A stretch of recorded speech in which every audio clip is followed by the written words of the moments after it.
District Manager Mike Herter, who I believe is with us tonight online. That's correct. I'm online. Thank you. And at that point, I went online myself to the BLM site in Ely and downloaded the memo that BLM seeks public comment on public lands nominated for oil and gas leasing. And that came out on 6/22/15. It states the 30-day public comment period concludes Friday, July 24th. The BLM received requests to lease 94 nominated parcels of public land totaling 140,389 acres. The parcels have been analyzed for potential impacts in the preliminary environmental assessment in accordance with the oil and gas leasing reform mandated in 2010. Lease stipulations identified in the Ely Resource Management Plan of 2008 are attached to some parcels to help protect certain resources. The preliminary EA is available for public review, and I believe the BLM will let you know where that is. And that, I believe, is in Continental. And then it goes on to say that a competitive oil and gas lease sale is scheduled on December 8th, 2015. And then additional information about the sale, including the sale notice and parcel list, will be posted, I believe, as it becomes available, and it'll be on our website. And then again, for more information, contact the BLM office in Caliente. At this time, I would turn this over to the District Manager, Mike Herter, and he will, or Chris Carlton, whoever is up there, and will explain this to us tonight. Go ahead, sir. This is Chris. Mike, did you have any words you wanted to offer? No, I'm good. You go ahead, Chris. Okay. Thank you. This is Chris Carlton. I'm the field manager here at the Caliente field office, and we've got a relatively short presentation that I'm going to go through, just discussing the oil and gas leasing process, kind of start to finish, how the whole thing works, and then we want to make sure we have a good opportunity to answer any questions and make sure we get the information out there about how to submit comments or questions or concerns. So with that, I'll go ahead and get started. Oil and gas leasing and development in the BLM is a three-step process, and it starts when we develop our resource management plan, which is our land use plan. And that in the Ely district was completed in 2008 through preparation of an environmental impact statement.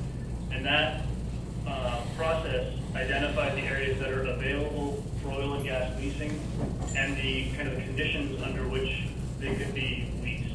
So for example, if there are specific resources where there would not be any surface occupancy allowed, or if there are areas where there are timing limitations, those sorts of things. So that broad document kind of laid out the general areas. The next step is the lease sale, which is where we are now, where we receive nominations on parcels. And the third step would be actual development of that lease. And we're going to kind of go through each of those, just take a couple minutes on each of those steps. And so the next one, land use planning. If you look, you'll see a whole lot of numbers up on the screen. And if for any reason we have a delay or a lag or something like that, just let me know and I can kind of slow down if I need to. This is just a really big summary slide for the Ely district, the acreage that's identified within that resource management plan as being available and kind of those conditions under which those acres are available. So just really kind of general perspective, there are about 11.5 million acres within the Ely district. Of that, approximately 10 million are available for oil and gas leasing. About 6.5 million under standard lease terms, and then the remainder under either moderate or major restrictions. And that again would be things like no surface occupancy, you can't have any construction or activity, physical activity on that area of the lease. So that's just kind of the general summary about the land use plan. The second step, which is where we are now, is lease nomination and sale. So in 2008, the RMP, Resource Management Plan, identifies the areas that are available. That doesn't mean they're going to be leased. Nothing is leased unless it's nominated for sale, and then it goes through a competitive process for the lease. And right now, annually, we receive nominations for lease sales. And what we do is when those nominations are received, they go into our state office, who goes through them all, pulls out things that are nominated in areas that are unavailable, for example, wilderness areas or areas that are legally or administratively closed, and then provides the list of the remainder of those parcels to the district to review. 2008 was a number of years ago, and so part of our process is to go through and kind of screen those nominated parcels to see has anything changed, are there new conditions or issues we need to be aware of, and we prepare an environmental assessment to do that. And that's the document that has been out there for review for the last couple of weeks. And so as part of that review process, this document goes out to the public. We take public comment, input from agencies, tribes, stakeholders, wrap all of that up into a final environmental assessment, and that's what informs the decision for which parcels would be offered for lease. If you look on this slide, the last line here, our district office reviews parcels, prepares an environmental assessment, and makes recommendations for deferrals. And I kind of want to talk about that word for a few minutes. Our resource management plan identifies the areas that are available. And there's kind of an expectation that if they're available in that management plan and they're nominated, they should be available to be leased. But stuff changes over time. Issues come up. Sometimes we get new information, we get new resources or concerns. And so we have a process to deal with that, which is our deferral process. And that's where we would make a recommendation that, we have information we didn't have before. There's a new species, an endangered species that's been listed since 2008, for example, and its habitat is within this area nominated for lease. So we may say, well, maybe we shouldn't be leasing here because we didn't know this at the time, the RMP didn't consider it, and we aren't sure that we can really go forward without potentially having an effect on this. And so we would defer it until we had a chance to go back and analyze it more thoroughly. And so that's what a deferral is. Anyone can request a deferral. It doesn't have to be an agency, it doesn't have to be someone in the BLM, it can be a member of the public, it can be the city of Mesquite, it can be the water district. Any stakeholder can identify an area and request that it be deferred from leasing, and that request comes into the district here, and we'll kind of look through it and then make a recommendation, and it will either get recommended for deferral or not. But if it does get recommended for deferral, then it would go into our environmental assessment. So I'll go back up again. Sorry. Argument. Okay. So that's the deferral process, and that's really when we're talking about taking public comment on the environmental assessment. That's a big portion of the kinds of comments we're looking at, because this document is looking at the decision to lease, offer, or not offer for lease. We're really looking for, are there reasons we should defer parcels from lease or not defer them? And then that's step 2, and that's kind of where we are, so I took a little bit of time on that one. The next one is, once we've got that lease in place, assuming the parcels go through and they're nominated and they get offered for sale and somebody bids on them and gets that lease. That lease itself does not automatically authorize any surface disturbance. It's a competitive bid.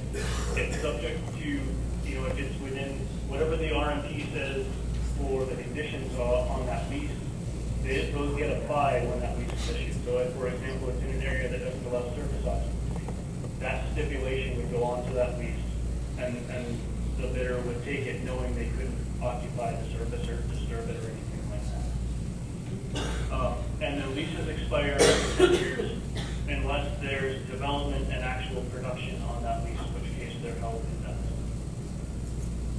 And that kind of gets into, we've got the lease, that still doesn't guarantee someone the right to go out and conduct any activity. And step 3, where we are not now, but in the event these leases are sold and someone wants to develop one, we receive an application for permit to drill. And that's where a company would come in and say, you know, I've got this lease, I really want to drill a well. And we go through this process again of looking to see what are the resources there. This is the time we really understand how are they proposing to drill. Where are they going to get, for example, the water from? Are there wildlife species in the area they need to work around? Are there economic impacts? Are they planning to, I'm going to use the word, are they planning to frack? All of those kinds of questions get answered when we have someone come in the door and say they want to drill a well. And we would again go through an environmental analysis for that and take a look at the potential impacts. That would again be a public process with opportunities for public comment and public appeal. And so those are the 3 steps. So basically, we identify it in our resource management plan, the areas of we then look again based on public input, stakeholder input into the areas that should we or should we not offer these for lease, kind of a second look at them, and then in the event they are, we look again before anyone went out there to actually develop these. So again, we're at step 2 right now. We're in that public comment period for the environmental assessment, which ends July 24th. And you can submit comments in any manner of writing. You can mail them, you can fax them, you can submit them through the website where the environmental assessment is located, or you can email them through the email address up there. And I can send this presentation to the city and the water district. And I don't know if you guys have a sign-in sheet down there, but if we can get email addresses, we can make sure we get that information.